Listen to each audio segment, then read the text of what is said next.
Hey everybody, so I'm doing this video is just a little update about Noah. About almost 2 weeks ago we asked for some prayers. We took him to the doctor for a bulging eye. We thought that it was like allergies because we moved, happened right after we moved. And so we did about a week of like allergy medicine, like non-stop, just to see if maybe that's what it was. And then another week went by. We were just kind of dumbfounded by what it was. So we took him to the doctor, not this past Friday, but the Friday before last, and the doctor didn't know exactly what it was. She was kind of dumbfounded as well. So she sent us to our local hospital at Lynchburg General, and we got a CT scan done of his head to see what they could see, what it was. And they really couldn't see much, but they saw something and they thought it was either a mass, a tumor, or like blood vessels. So our doctor's appointment was Friday at 4.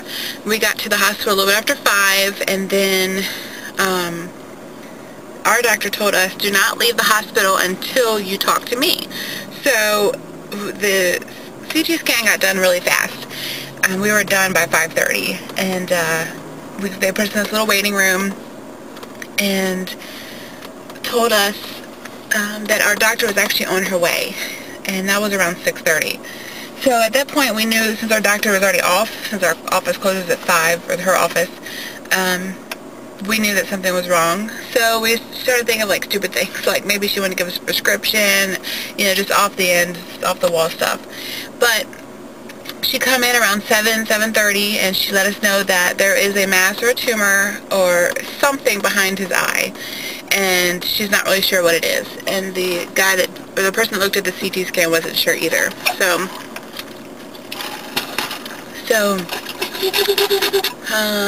sorry, I've done this twice. I'm trying to think. So at that point, she told us that she had called UVA, and UVA is a college here in Virginia. It's University of Virginia if you're a football or basketball, baseball fan or whatever. And they also have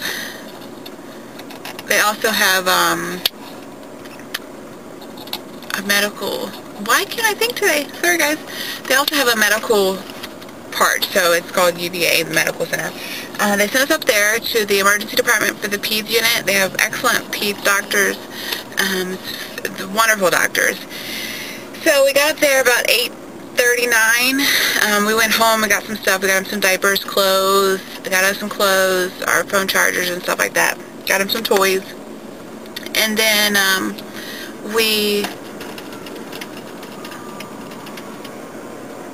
people like driving all around me. So then we get up there, and they come and get us right away from outside as we're registering, actually. And they took us back there, and they asked a bunch of questions. They did a huge exam on him. They had an ophthalmologist come in to check his eyes. They did a very thorough eye exam. They said his eyesight was fine. They dilated his pupils. They did that, however they check for kids to see if they need glasses. They did that. And then they put this other dye in there and then looked at it with like a black light or something. I'm not really sure what that was for, but it's a very intense eye exam, and I'm pretty sure he'll never want to have an eye exam again. I don't think I would. But they, anyway, but at that point, they weren't sure what it was. They know that they wanted to schedule us for an MRI and possible biopsy. That's what we were told, you know, from our doctor. They said, you know, they would do the MRI that night when we got there, and then they would do a biopsy on whatever it was to see, you know, what it is.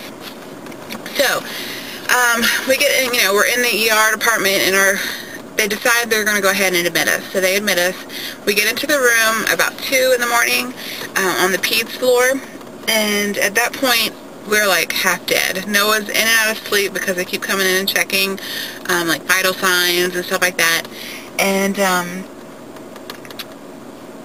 then a doctor comes in, you know, the different doctors on different schedules. So she come in, and she told us that they had put the MRI in the schedule for, you know, a couple hours that day, and that there is a do not eat order in, and that he cannot eat solids after 6 a.m. and he cannot nurse after 8.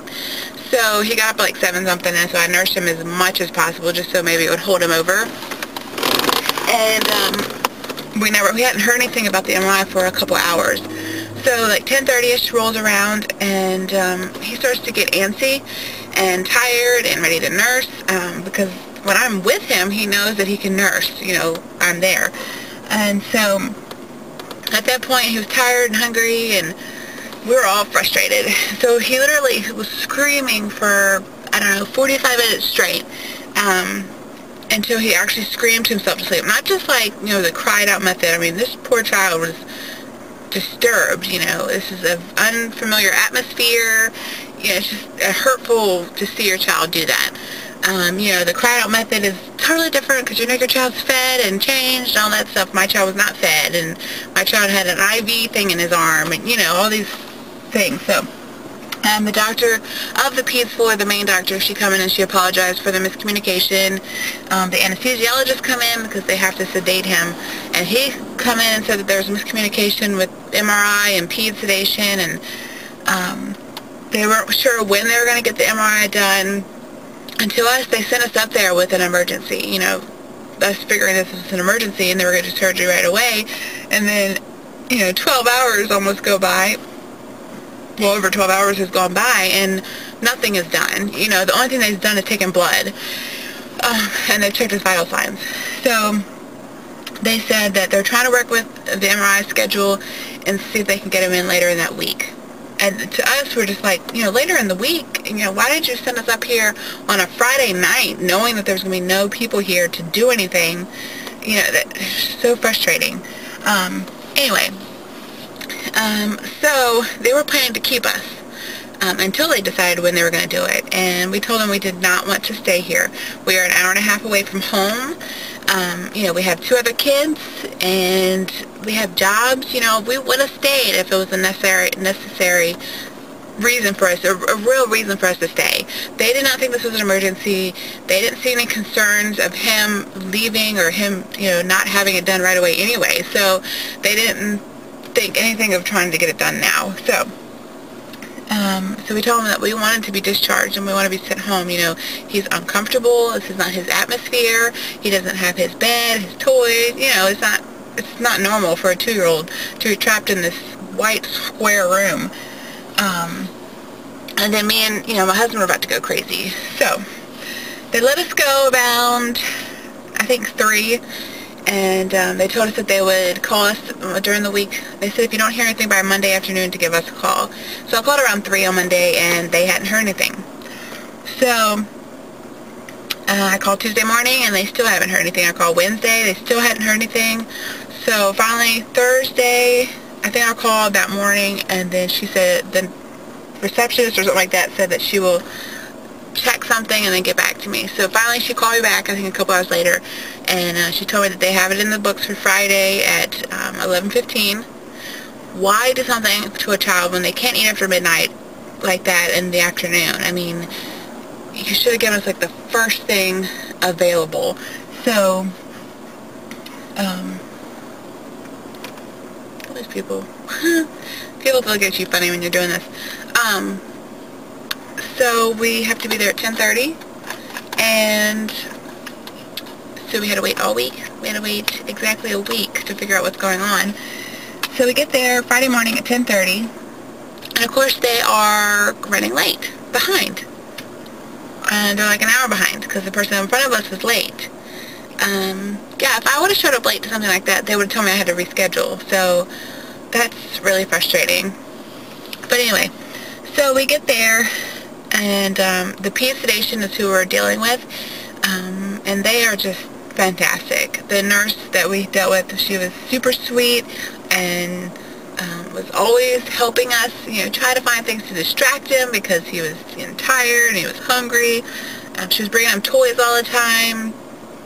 She, what else? She took us to the elevator. She let him play on the elevator and push all the buttons and stuff.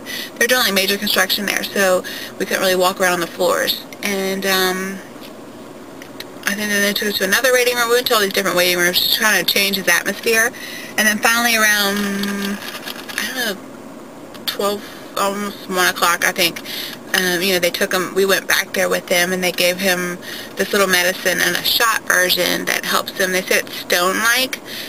He doesn't know what's going on. He's just kind of, he can still kind of move around. He can look, but he'll hallucinate, and I'm like, holy crap. So they gave him that, and then that helps with them giving him the IV, so it's not painful for them. And then they don't put them to sleep. They give them the stuff that makes them sleepy and more relaxed, because if they put you to sleep, then they have to do like the tubing to make sure they breathe for you. This one, you're actually still breathing yourself. So and then they told us to give them kisses and go out into the waiting room, and they'll come and get us when they're done. It'll take about an hour. But while he was sedated, they I see all these cars look like cops. I'm afraid somebody's gonna pull up here. So as he was semi-sedated, he was trying to give us kisses. I had like a 15-second video on my husband's phone. It's so cute. He's like half asleep trying to give us kisses. And he was doing that for like a couple minutes, and the nurses were rolling. We were all just dying laughing. But we went out to the waiting room. My mother and her boyfriend were there, and they had to go out to their cars, so they knew that it was going to be like an hour, and then my husband went and grabbed us something in the cafeteria. So I stayed, and then while I did that, I kind of just wrote a little blog on my Facebook page. You can check that out. I actually did it while I was waiting. It was July 1st. I'm scatterbrained. And while I was waiting, it was only like 20 minutes had gone by. My husband just got back from the cafeteria, and then the doctor walks around the corner, was like looking for us, and he sat down. He said, I got the good news. He said, it is non-cancerous. It is a tumor behind his left eye. I believe it's his left eye. It depends on which way you're looking. Yeah, it's his left eye. And they said it was non-cancerous. The chances of it being cancerous are extremely small. They, while he was actually doing, telling us this information, the MRI guy came out and said that the chances were even smaller than they thought. So, extremely, extremely small chance of it being cancer. So what they're planning to do is nothing right now. His eyesight is fine. It does not bother him right now. They don't want to do surgery because of possibly damaging his eyesight. So we're just going to kind of wait it out and see what happens. We have to make sure that he can see out of both eyes by covering up one eye, and to see if he freaks out when we do each eye. They gave us a little eye chart. We have to figure out a game to play with him so he can tell us which ways the letters are facing, since he can't say left or right or anything like that. And if his eyes start to close, or his eye will stay shut, or if his eye won't shut, then that would be possible surgery. And then if it gets bigger than it has, then they would do surgery. I've done research that he told me to do as much research as I wanted to. It's not a really great idea, but I guess you kind of need to be filled with knowledge. So I've done research, and they said that most of them, if you get them removed, they will grow back. But his plan of treatment is, since they're not really dangerous, they don't hurt you if they're not cancerous. It's kind of like a freckle. It's just there. And or a mole. They're just there, and you really have no, you can take them off, but there's no point. So our plan is that we're thinking that in a couple years, a year or two, maybe we might get it taken out, just for his for when he goes to school. We don't want kids to pick on him because of the way he looks. And people can sit there and tell me all day long it's not about what he looks like, but kids are very mean, even at a young age. At like 3 or 4 or even younger, they will start, whether they mean it or not, they'll say, what's wrong with your eye? And that can affect someone. Their self-esteem can be affected at a very young age, and whether or not it's fixed later on, it's still something that could bother them. So I don't want him to be affected by the way it looks. Sometimes it doesn't look as bad. It gets smaller and bigger, but that's when it bleeds. It bleeds out, and then it gets smaller. So that's that's what we've been going through for the past 2 weeks. We'll be going to UVA a couple times a year, every 2 to 3 months, I believe, just to get his eyes checked out. And anything could change at any time. So I don't know, we don't know what tomorrow holds, but we have faith that, God's going to provide the right things, the knowledge and the guidance that we need. He's definitely given us a peace about it, because we haven't really worried that much about it.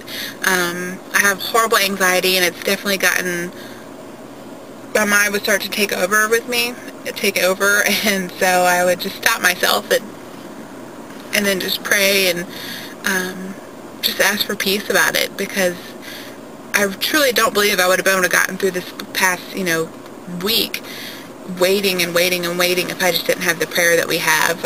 Our church has been amazing. People around us that have been praying for us are amazing. All the prayer support that we've had is just amazing.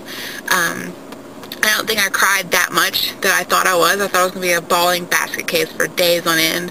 But I only cried when I read all the nice messages on either my Facebook pages or the emails I'd get or the text message. That's when I would start crying. Shannon called me and left me a voicemail, and I started crying. So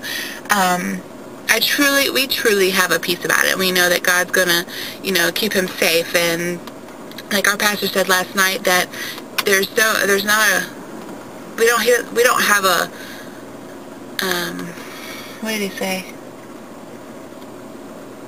The things that happen right now might not make sense, but there is a reason for it. And so all we can do is just pray that whenever it will be done, we can look back and see what the reason was for this. And the past couple messages at church has been directly aimed towards us, so it's kind of awesome. But I just want to let you guys know what's going on. He was diagnosed with lymphangioma, I can't even say it, but I'll put it in the description. Anybody else that is diagnosed with it or knows someone that was, I'd love all the information that you can give me. I've done research. I'm kind of researched out on it. And what else? If you want to keep on updates, you can check me on Facebook. It's MB Shrewsbury Brittany. And I'll do as many updates as I can whenever we have any. And I plan to do some videos on here, because there aren't a lot of videos about this. There's one or two, but they're not the same as what he's got. So the other ones are people that have it on their neck or on their tongue or whatever. So anyway, so that was my update. Sorry that I'm kind of scattered-brained, but there's major traffic going on, and people are all looking at me like I'm crazy. And I've done this twice, and I'm trying to make sure I have everything. And I probably said 50,000 times. So if somebody actually counted, please let me know how many times I did it. So anyway, alright, well, I'll talk to you guys later, and hope you have a great day. Bye.